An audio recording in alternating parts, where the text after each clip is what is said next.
Hello everyone, I am Joe Figueroa and I will be giving my presentation on Chapter 11, Digital Signage. So we'll be going over the chapter overview first, and we will be going over introduction, background, recent developments, current status, factors to watch, and sustainability. Alright, so moving into introduction, what is digital signage? Digital signage is the use of electronic displays or screens to deliver entertainment, information, or advertising in public or private spaces outside the home. So digital signage is seen everywhere. You can go to the grocery store, you can go to the pharmacy, you can go to a sports bar and see digital signage at every point on your trip along the way there, and also in the location where you're visiting. These range from billboards on the sides of roads to screens at checkout lines that display live feed information, and could be playing news, sports, whatever sort of digital media that they choose to display.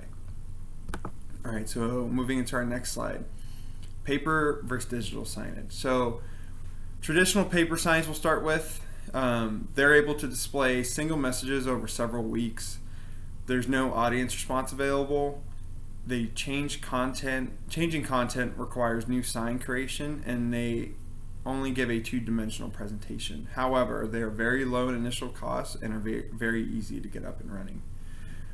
Opposed to digital signage, which displays multiple messages for a desired time period, allows audience interactivity. The content can be changed quickly and easily, and can use a multitude of media such as text, graphics, video, and pictures. But there is a very high technology investment cost, which can be almost 20 times more than paper signage. Alright, so moving into our first slide of background. So looking at the progression of digital signage, as you see from the image provided, all of those factors, audiovisual equipment, outdoor advertising boards, trade show displays, television community monitors, and video recorders and media players have all together formed what is now known today as modern day digital signage. So precursors of digital signage range from Turner's Broadcasting Checkout Channel, which aired news and info while in checkout lines all across the country. Also, electronic displays in Times Square. So initially in the 1930s, Times Square was composed of a lot of neon signs, a lot of posters with flashing light bulbs around them, and today, within the last couple of decades, large flat screens have taken those places and have really transformed Times Square into one of the most digital media centers all across the world. Digital signage has really revolutionized with the invention of flat screen television, as media players are able to support a variety of content files such as documents, digital pictures, videos, and animation. Digital signage is very different from other types of media, as it's a combination of multiple types of existing technologies. So as already said before, you're able to use a multitude of media within one sort of platform. So using audio, visual, and text at the same time really constitutes digital signage. Alright, moving into our next slide of background. So a monitor or television connected to a DVD or VCR is a raw form of digital signage. With this picture provided on this slide, it shows that with an internet connection applied, then the TV or monitor that you're using for that raw form of digital signage is then to be considered as a part of a larger network. Historically, media players were limited to one form of presentation, though today personal computers can present multiple forms of media simultaneously, and even in different parts of the screen. Digital signage can use the same. I'm sure that a lot of you have even done that while doing this assignment. You have your information in one part of the screen and you're actually compiling your presentation in the other part of the screen.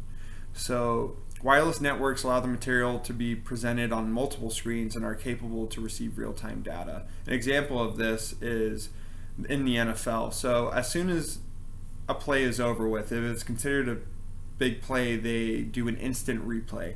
That instant replay is shown on every screen within that stadium, and is also live broadcasted along every TV which is looking at that game. That is a form of what a wireless network is capable of giving digital signage. It's able to broadcast it on a live feed data system, real-time data that across multiple platforms. Cloud type systems such as Google Drive and iCloud allow these systems to store and access data with off-site servers and applications via web. Alright, so moving into our next slide of background.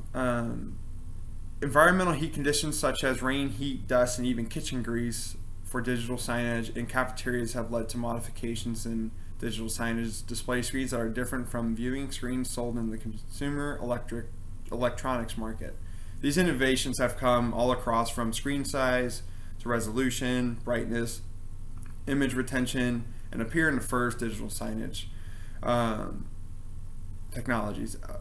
Plasma and LCD screens can cost 10 to 20 times more than standard consumer grade televisions or computer screens, but are designed to run more hours, dissipate more heat, and be ultimately more secure.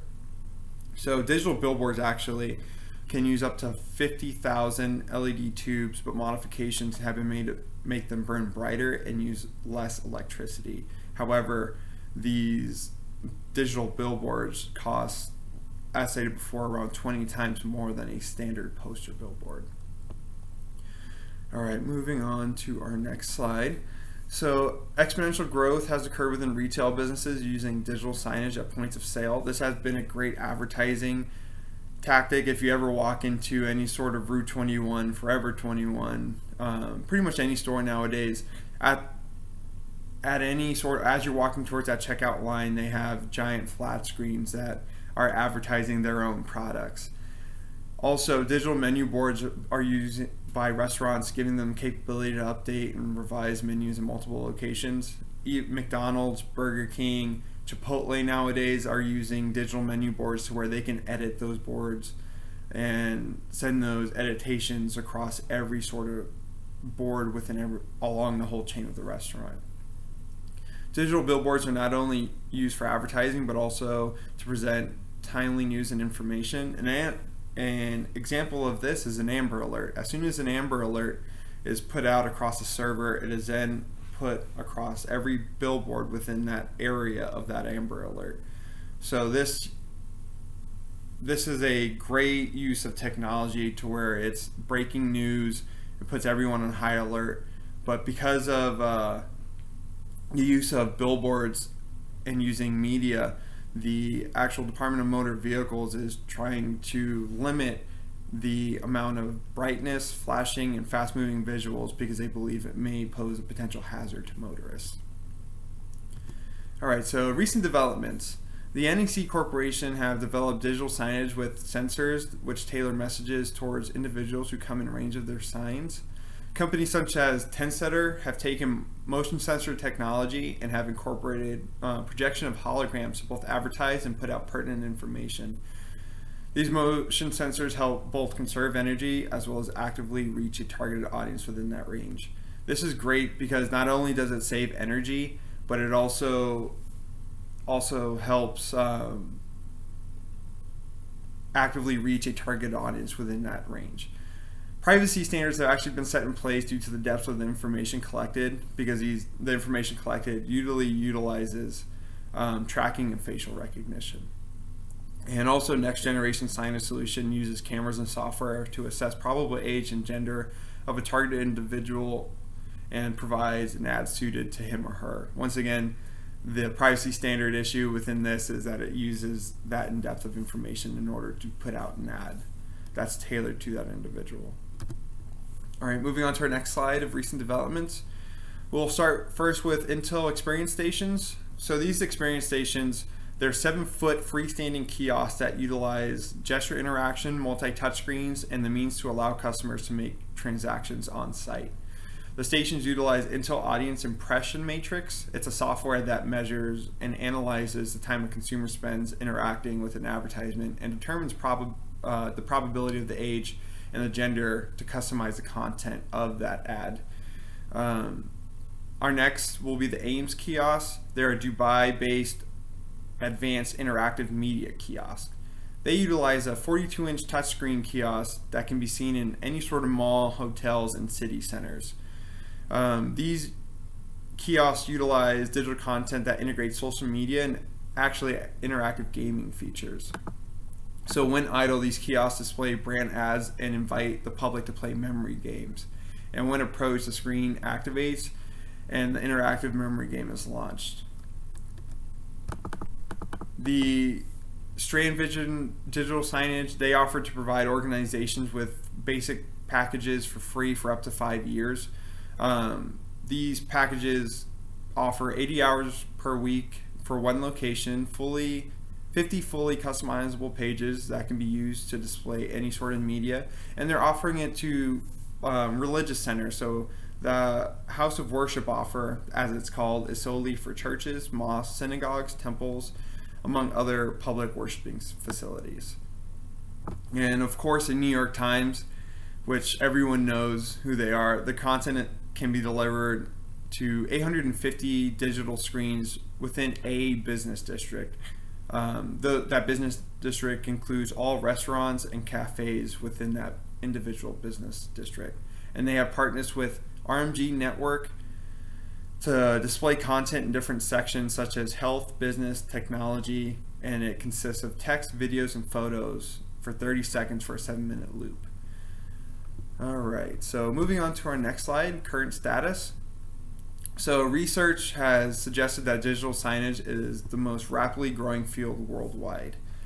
They're expecting an increase from 10 million to 22 million by 2015, which is around the corner. And the digital signage market should hit $14 billion by 2017. And actually, the United States and the whole Asia Pacific are being the fastest growing in terms of digital signage. Billboards will continue to be under scrutiny as it's believed that digital billboards increase the chances of crashing by government safety officials. As stated before in a previous slide, the flashing, the fast-moving graphics, and the brightness of the billboards are deemed to pose a potential hazard to motorists. So because they can change 6 to 8 seconds and they're statistically more profitable than standard billboards, digital billboards are continuously growing throughout the country. There has been an exponential increase in digital billboards throughout the U.S., going from 40 in about 2007 to a whopping 3,200 in 2012 and a projected 5,700 by the end of 2014, which is right around the corner. All right, so factors to watch. So we'll look at integration first. So integration between digital signs and smartphones will become closer as wayfinding systems enable users to get directions and then quickly send those directions through text messages, tags, and other methods. Users no longer have to remember to write down the information from the sign. For example, Q readers and codes. So on that digital sign, if it says scan this Q code and it sends a text to your phone, you click the link on the text messages and it opens up a map within your navigation app. Also, there is ways that you can access digital signage through touchscreen methods where you're able to actually plug in your cell phone number into that device and it sends a map to your phone and you're able to open that map and view it as well. This goes into our next point, navigation. So walkable destinations. Facilities that are using this are college campuses, business campuses, and cruise ships all across the world are considering using step-by-step walking directions to supplement traditional visible path methods as depicted on a map. So this gives you a 3D viewing of your actual route that you're considering taking on that desired campus or ship. So the next is the sophistication. So the sophistication of images is improving, including 3D depictions of building layouts, more accurate renderings of floor plans, more realistic depictions of hallways and route details. As stated before with the walkable destinations, this gives the user a more accurate navigation of that individual route, opposed to a standard 2D map that they have to step by step write down their turns. All right, so moving on to our next point, property asset details.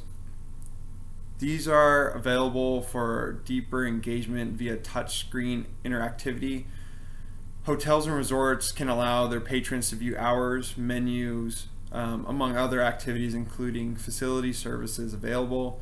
Universities provide details such as faculty and departmental information. So the property asset details, usually the way you can view these is, for example, if you go into a hospital and there's a screen on that hospital that shows the hours in which each department is open, the faculty within that department, and the phone numbers for that faculty.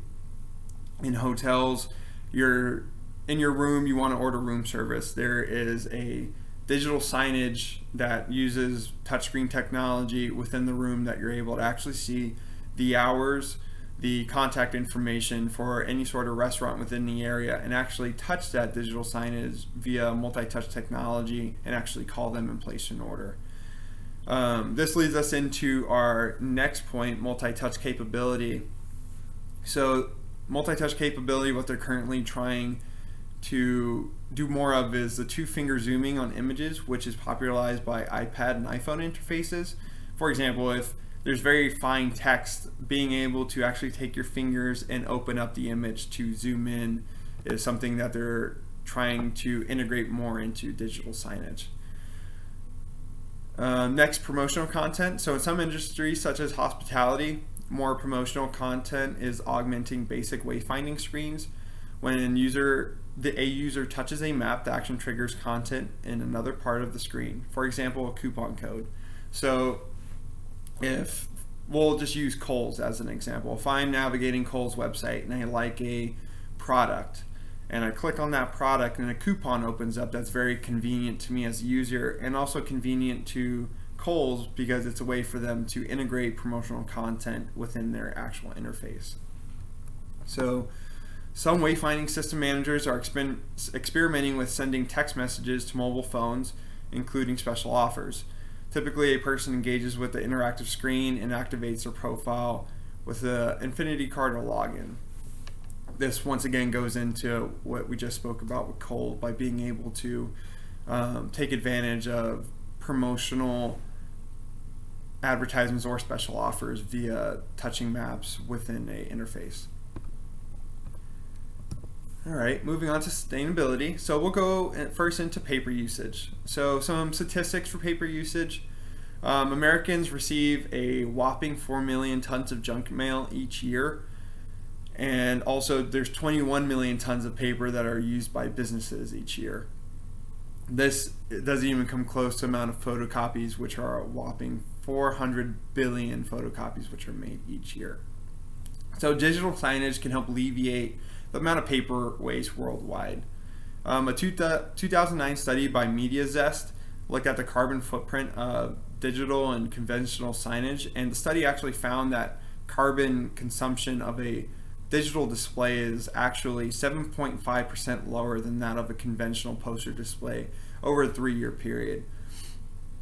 This is actually because of the ink used within that poster, because it utilizes a variety of inks. That poster produces more of a carbon footprint than a digital signage, which utilizes electronic LED or LCD tubes.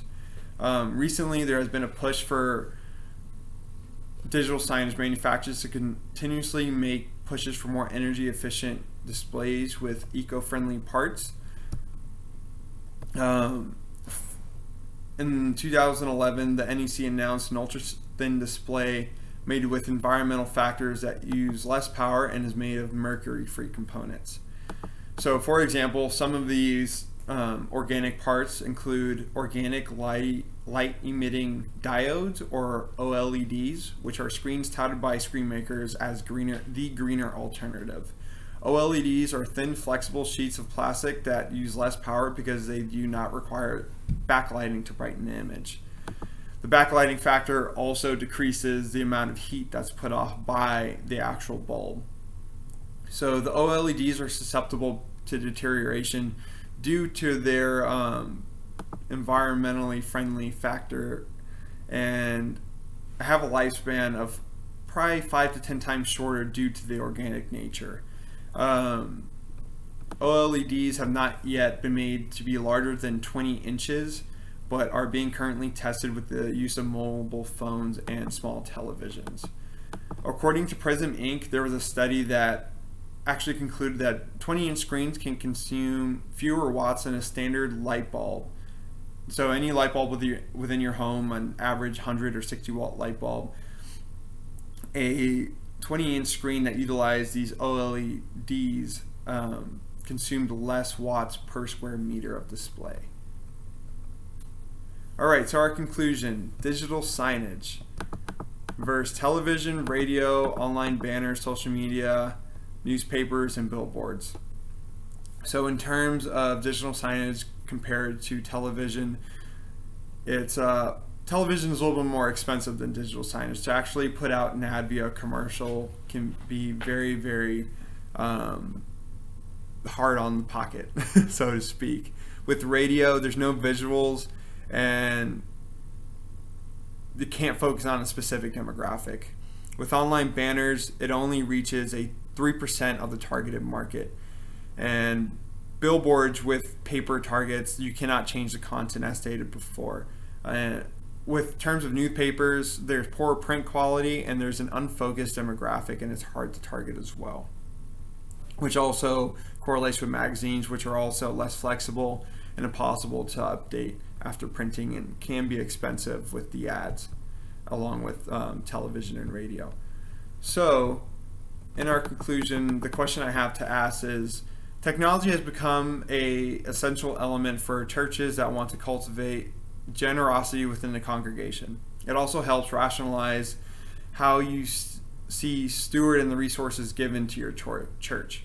What do you think churches failing to be strategic in this area will potentially reduce their ministry potential? That is a question I have for you. So if you can answer that question and get back to me with your discussion board post, it would be greatly appreciated. Thank you for listening to my presentation. I hope you have a great day.